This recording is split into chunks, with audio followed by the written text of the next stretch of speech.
السلام علیکم، میں امداد سومرو۔ ہر نئے دن کرپشن کے نئے اسکینڈل، کرپشن کا سیلاب عمران خان کی حکومت کے دن جیسے گزرتے جا رہے ہیں۔ 3 سال پورے ہوئے ہیں، آڈٹ رپورٹ سامنے آ رہی ہیں، کارکردگی سامنے آ رہی ہے، تو کارکردگی سے زیادہ کرپشن کے اسکینڈلز، مالی بے ضابطگیوں کے اسکینڈلز، مال کمانے کے اسکینڈل سامنے آ رہے ہیں۔ ایک خبر آئی ہے، بڑا انکشاف ہوا ہے کہ ایک تو چوری، اوپر سے سینہ زوری۔ ہوا یہ ہے کہ عمران خان صاحب کے چہیتے وفاقی وزیر، چہیتے مراد سعید صاحب، ان کی وزارت میں 118 ارب روپے کا ایک گھپلا تھا، اسکینڈل تھا۔ حبیب بینک کے ساتھ خبر تھی کہ حبیب بینک کے ساتھ ایک معاہدہ کیا گیا ہے پاکستان پوسٹل سروس کی طرف سے، 118 ارب کا ڈیجیٹلائزیشن کا معاہدہ تھا۔ اس میں 7 ارب روپے کی مبینہ طور پر گبن تھا، کرپشن تھی، کمیشن تھا۔ تو وہ اس کے بعد جب خبریں آئیں، وہ معاہدہ جو ہے وہ بعد میں خبریں آئیں کہ معاہدہ منسوخ ہو گیا۔ لیکن ظاہر ہے اب ایک چیز ہوئی ہے، کمیشن، کک بیکس، کرپشن، مطلب جو عمران خان صاحب کہتے تھے کہ جناب میں نہیں کروں گا، کپتان اگر ایماندار ہو، لیڈر اگر ایماندار ہو تو نیچے کوئی کرپشن نہیں کر سکتا۔ تو یہاں پر معاملہ الٹا ہے، یعنی کپتان ایماندار ہیں کہ نہیں ہیں، نیچے انی بھئی ہے جی پنجابی کہتے ہیں نا، بالکل سندھی میں کہتے ہیں کاری والا کک، تو وہ سندھی والا، وہ کاری والا کک، یعنی بس جس کو جہاں پہ آتا ہے داؤ لگا لیتے ہیں۔ تو مراد سعید صاحب کی وزارت میں وہ 7 ارب روپے کی کمیشن اور 118 ارب روپے کا گھپلا، گھوٹالا، گڑبڑ، اس کی خبر آئی تھی۔ تو اس کے بعد جو پبلک اکاؤنٹس کمیٹی ہے قومی اسمبلی کی، احتساب کا سب سے بڑا ادارہ، اگر کوئی لوگ یہ کہتے ہیں کہ نیب احتساب کا بڑا ادارہ ہے تو وہ نہیں ہے۔ احتساب کا سب سے بڑا ادارہ پبلک اکاؤنٹس کمیٹی ہوا کرتی ہے۔ پاکستان میں الگ بات ہے کہ وہ اس طرح کام نہیں کرتی، نہیں کرنے دی جاتی۔ کیا ہوتا ہے، جو مفادات ہوتے ہیں پبلک اکاؤنٹس کمیٹی کے ارکان کے اور قائدین کے، تو وہ اس میں نہیں اس کو اس طرح متحرک کرتے۔ لیکن بہرحال پبلک اکاؤنٹس کمیٹی اس معاملے پر انہوں نے نوٹس لیا، اس معاملے پر کام کرنا چاہا، اس معاملے پر رپورٹ اپنا طلب کی، جو رپورٹس وغیرہ طلب کی کہ جناب کیا ہے اس میں۔ تو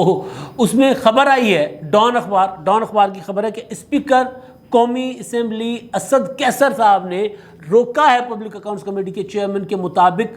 کہ جی آپ اس پر نہ کام، اس پر کام نہ کریں، آپ اس پر نہیں کر سکتے۔ یعنی میں نے جو جیسے کہا نا، ایک تو چوری، اوپر سے سینہ زوری۔ بھائی پبلک اکاؤنٹس کمیٹی کا کام ہے،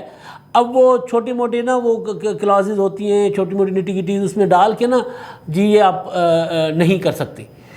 تو رانا تنویر صاحب تو ویسے بھی نہیں کرنا چاہ رہے ہوتے، انہوں نے کون تھا، مطلب مسلم لیگ نون کا جو کارنامہ ہے اس حوالے سے کہ جب چودھری پر تھے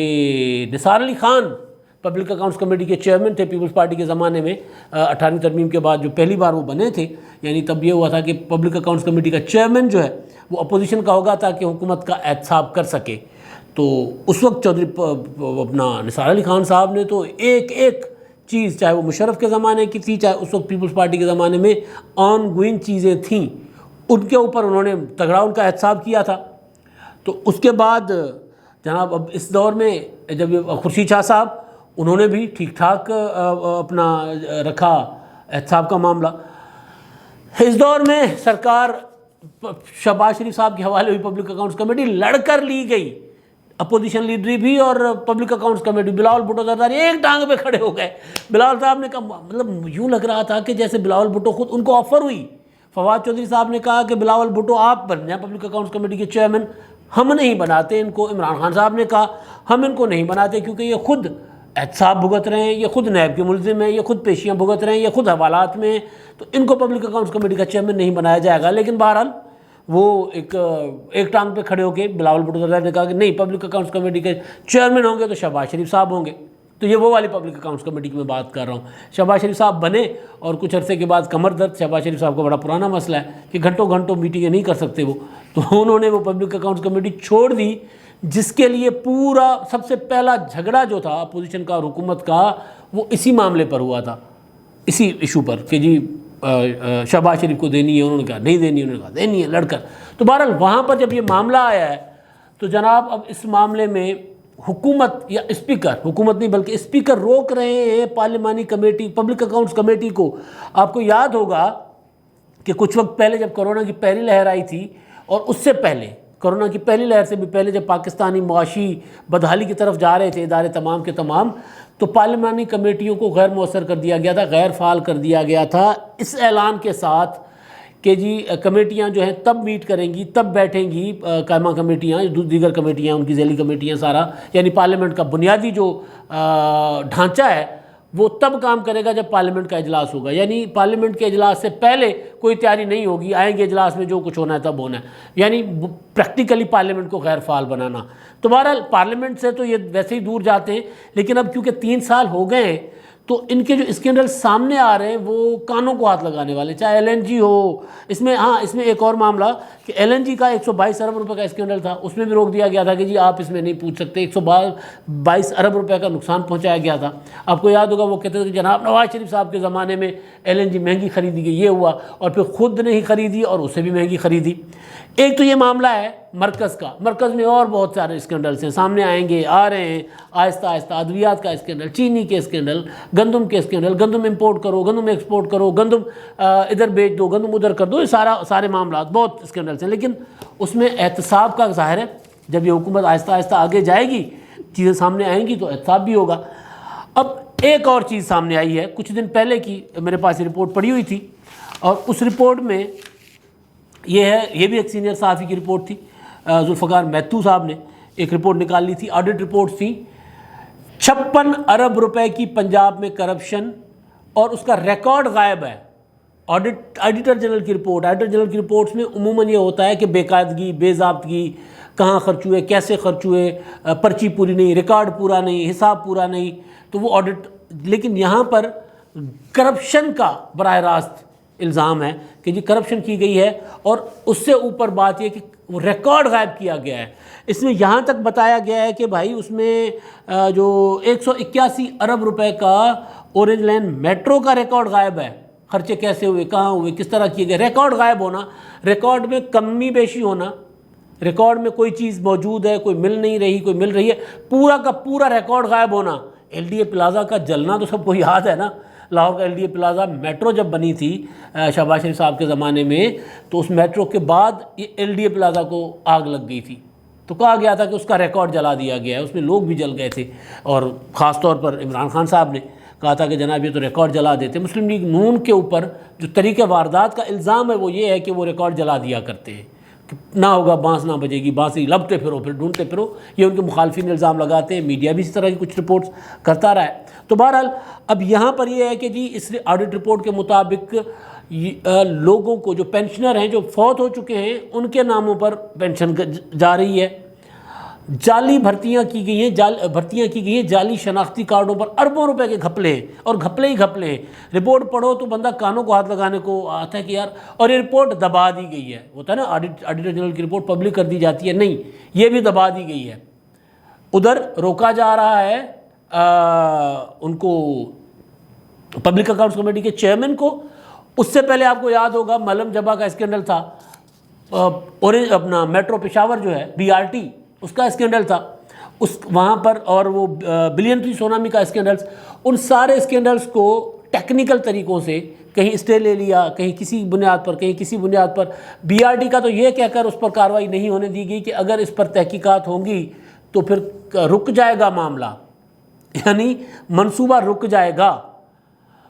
تو یہ چل رہا ہے عمران خان صاحب کی حکومت کی طرف سے، یعنی جو کرپشن کر رہے ہیں، عمران خان صاحب نے کہا تھا کہ میں احتساب گھر سے کروں گا، یا احتساب رکوایا جا رہا ہے۔ آپ کو یاد ہوگا کہ خیبر پختونخوا میں احتساب کا ادارہ بنا تھا، اور عمران خان صاحب نے کریڈٹ لیا تھا کہ جی کسی بھی صوبے میں احتساب کا پہلا ادارہ جو ہے نا وہ ہم نے بنایا ہے۔ اور اس کے بعد کیونکہ جب حکومت نئی ہوتی ہے نا، نئی نویلی حکومت ہوتی ہے، تو پھر اس کے پاس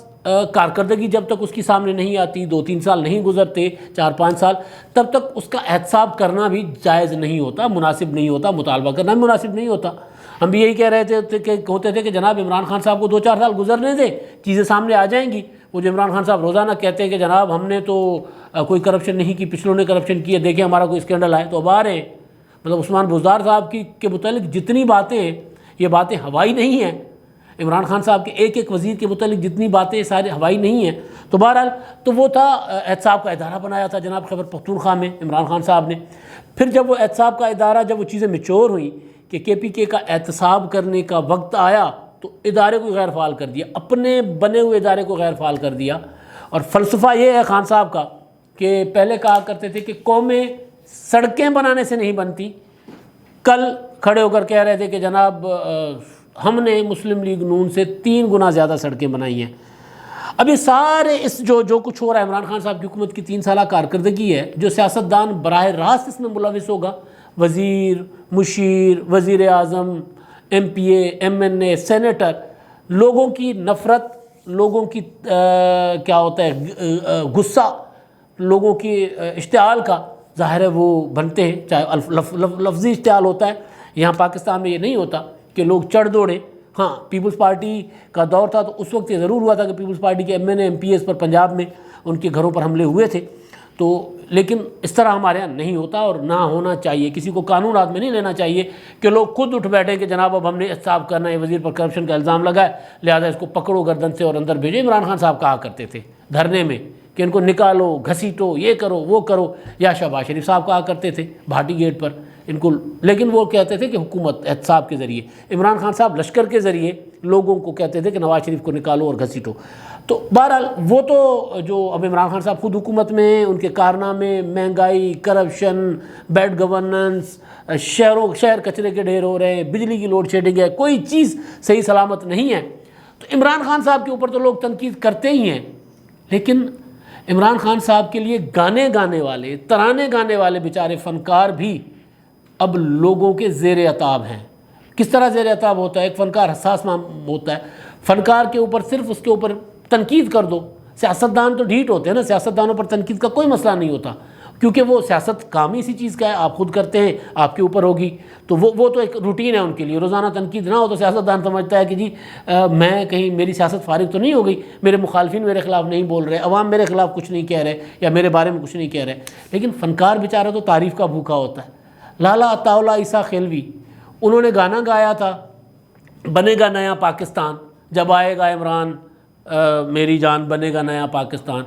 تم دیکھنا میری جان بنے گا نیا پاکستان۔ عمران خان صاحب کی حکومت کے 100 دن پورے ہوئے تھے یا